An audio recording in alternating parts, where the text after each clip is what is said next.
तो यहाँ आपका हम रिस्पेक्ट करते हैं, जितने भी अपने कर्मचारी सबका रिस्पेक्ट करते हैं। जब भी हमारा प्रोग्राम रहता है तो हमारे साथ ऐसे ही पुलिस घर्षण करती है।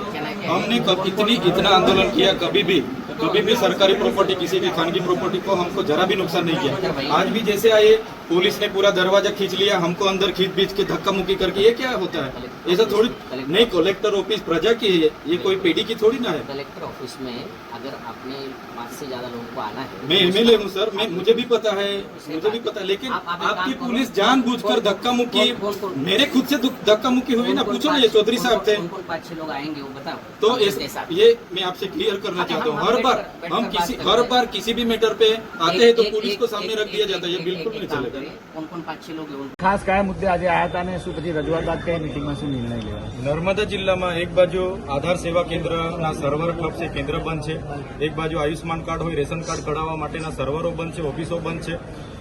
અમે ખાડા પૂરવા માટેની રજૂઆતો કરીએ છીએ, ખાડા નથી પૂરાતા। પ્રધાનમંત્રી આવાસ યોજનાના ઘણા લોકો પેન્ડિંગ છે, નળ સે જલમાં પાણી નથી આવતા, યુવાનો બેરોજગાર છે। અહીંયા શિક્ષકોની ભરતી આ વહીવટી તંત્ર દ્વારા કરવામાં નથી આવતી અને છેલ્લા 3 દિવસથી 9 તારીખથી લઈને નર્મદા જિલ્લા વહીવટી તંત્ર દ્વારા બીજેપી સભ્ય અભિયાનમાં જોડાવા માટેની ઝુંબેશના રૂપે કામગીરી ચાલે છે। અમે ગઈકાલે 17 જણને ગામડાઓમાં રોક્યા, એમના આઈડી કાર્ડ જોયા તો ટીડીઓ શ્રીએ જાતે બીજેપી સદસ્યના એક કર્મચારીના કાર્ડ બનાવ્યા, એમના પરથી ઓટીપી લઈને એમની નોંધણી કરી। તો દરેક જિલ્લાઓમાં હવે ભાજપના કાર્યકરોને લોકો ઉભા નથી રાખતા, એટલે હવે કર્મચારીઓને ટાર્ગેટ આપવામાં આવ્યો છે। અમારે ડેડિયાપાડાની વાત કરું, મનરેગાને 13,000નો ટાર્ગેટ છે, તલાટીઓને નાના સેજાવાળાને 500 અને મોટા સેજાવાળાને 800નો ટાર્ગેટ છે। એવી રીતના ડીઆરડીના તમામ કર્મચારીઓ છેલ્લા 3 દિવસથી સભ્ય નોંધણીની કામગીરી ઝુંબેશના રૂપે કરે છે। એના પુરાવા અમે આજે ડીડીઓ શ્રી, કલેક્ટર શ્રી અને એસપી શ્રીને આપ્યા છે।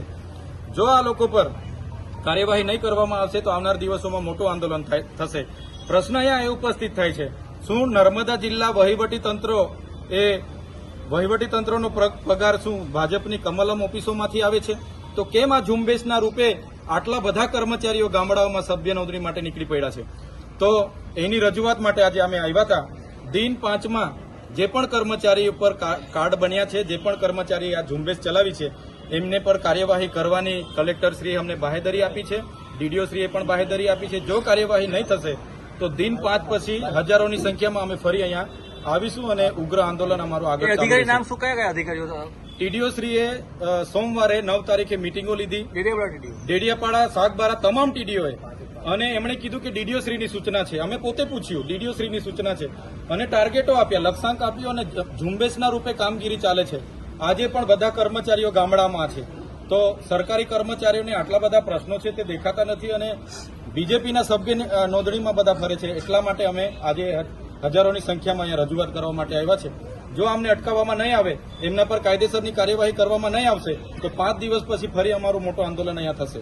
કેવું પોલીસ સાથે શું કામ ઘર્ષણ કરવાનો? અમે અત્યાર સુધીના જેટલા પણ આંદોલનો કર્યા છે, એક પણ સરકારે કે ખાનગી મિલકતને રૂપિયાનું પણ અમે નુકસાન નથી કરતા। છતાંય અમે કેવડિયાની પરવાનગી માંગી, પરવાનગી પણ નથી આપવામાં આવતી। જ્યારે પણ પ્રોગ્રામો હોય અમને પરવાનગી જ નથી આપવામાં આવતી ને અમે આવીએ એટલે પોલીસ જાણી જોઈને ધક્કા મૂકી અને જીભાજોડી કરવા ઉતરી પડે છે। તો અમારા નર્મદા જિલ્લાના પ્રશ્નો શું પોલીસ પૂરા કરવાની છે?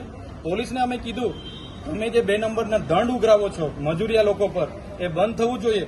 અગર નહીં થતું તો અમે આગળ જેટલા પણ એમણે બુટલેગરોને લાયસન્સો આપ્યા છે, બુટલેગરોને પરવાનગીઓ આપી છે, 10 પેટીના 5 લાખ, 20 પેટીના 10 લાખ એ અમે ખુલ્લા પાડીશું। એ કાલીઓ હોય, ભૂરીઓ હોય, ભોલીઓ હોય કે લાલીઓ હોય, બધાના નામ આવનાર દિવસોમાં ખુલ્લા પાડીશું અમે।